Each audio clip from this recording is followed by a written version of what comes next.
Om Swastiastu. Perkenalkan, kami dari kelompok 3, kelas D2 Akuntansi akan menjelaskan mengenai komite audit serta komite lainnya. Nama saya Nikade Dwi Mahayani, NPM 081. Yang pertama ada peran audit.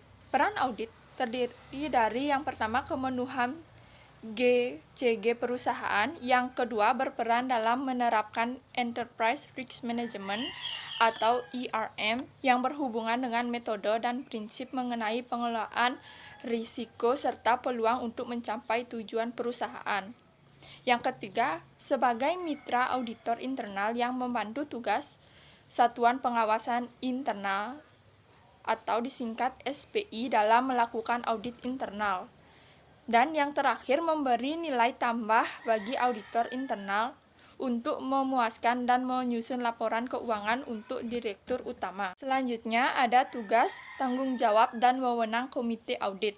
Yang pertama, melakukan penelaahan atas laporan keuangan dan informasi keuangan perseroan yang akan disampaikan kepada publik dan pihak regulator. Yang kedua, melakukan penelaahan atas ketaatan terhadap peraturan perundang-undangan yang terkait dengan kegiatan perseroan. Yang ketiga, mengidentifikasi hal-hal yang memerlukan perhatian Dewan Komisaris. Yang keempat, membuat laporan tahunan pelaksanaan kegiatan komite audit. Dan yang terakhir, menjaga kerahasiaan dokumen, data, dan informasi perseroan. Selanjutnya, komposisi komite audit. Yang pertama, keanggotaan komite audit terdiri dari sekurang-kurangnya 1 orang ketua dan 2 orang anggota. Yang kedua, ketua komite audit adalah salah seorang anggota komisaris independen perseroan. Yang ketiga, anggota komite audit adalah tenaga ahli yang bukan merupakan pegawai perseroan dan tidak mempunyai terkait finansial dengan perseroan. Dan yang terakhir, komite audit yang efektivitas. Saya Niputu Wina Ramaswati, NPM 085, yang D ada keefektifan komite audit. Yang pertama, efektivitas sistem pengendalian manajemen dan memberikan rekomendasi penyempurnaan sistem pengendalian manajemen beserta pelaksanaannya. Yang kedua, efektivitas pelaksanaan tugas auditor eksternal dan SPI. Yang ketiga, menilai pelaksanaan kegiatan serta hasil audit yang dilaksanakan oleh auditor eksternal dan SPI. Yang keempat, telah terdapat prosedur review yang memuaskan terhadap segala informasi yang dikeluarkan oleh perseroan. Yang kelima, ada self-assessment kinerja komite audit. Selanjutnya, yang E ada komite lain. Dewan Komisaris dapat membentuk komite khusus lain untuk membantu tugas dan komisaris terkait dengan kejadian khusus, yaitu yang A, komite audit tersebut harus diseleksi secara hati-hati untuk memastikan tidak ada konflik kepentingan. Yang B, jumlah kompensasi atau gaji yang diberikan harus dipertimbangkan dengan seksama agar tidak memicu masalah lain. Yang C, tugas yang diberikan harus jelas dan tertulis.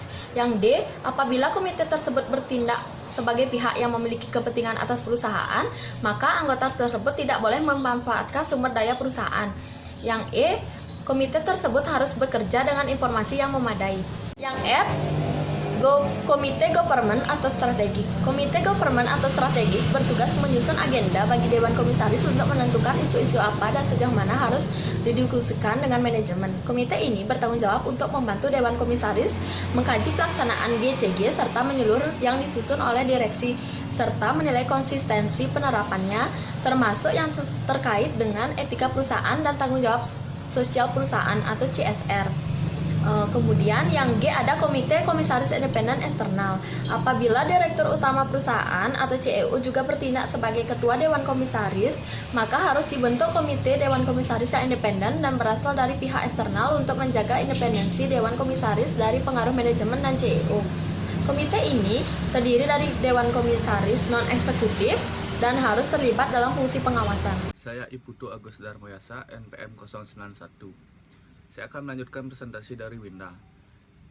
Ya, selanjutnya H, komite eksekutif. Komite eksekutif merupakan komite di tingkat direksi yang dibentuk untuk mendukung pelaksanaan tugas dan tanggung jawab direksi. Komite eksekutif bertugas mengevaluasi dan menyetujui keputusan, rencana, dan tindakan manajerial atas nama seluruh anggota Dewan Komisaris. Komite eksekutif dapat dibentuk atas pimpinan setiap komite untuk mengorganisasikan aktivitas mereka dan menyusun agenda untuk seluruh dewan komisaris. Selanjutnya, komite pengungkapan. Komite pengungkapan terdiri atas pihak-pihak yang memahami pemenuhan kebutuhan periodik perusahaan, praktik pengungkapan bisnis dan hukum, serta prosedur dan pengendalian pengungkapan pihak-pihak yang harus dilibatkan dalam komite ini adalah General Counsel, Chief Accounting Office, Controller, Risk Management Office, Outside Legal Counsel, dan hubungan investor. Lanjut yang J, Komite Teknologi Informasi. Komite ini merupakan komite yang khusus untuk mengelola dan mengawasi hal-hal terkait dengan teknologi informasi. Komite ini bertugas mengawasi proyek dan fungsi IT sebagaimana mengevaluasi peluang strategis dan teknologi masa depan. Selanjutnya yang K, Komite Kebijakan Risiko. Komite Kebijakan Risiko bertugas membantu Dewan Komisaris dalam mengaji sistem manajemen risiko yang disusun oleh direksi serta menilai toleransi risiko yang dapat diambil oleh perusahaan. Baik, sekian presentasi dari kelompok kami. Bila ada kesalahan kami minta maaf. Kami tutup dengan Parama Santi. Om Santi Santi Santi Om.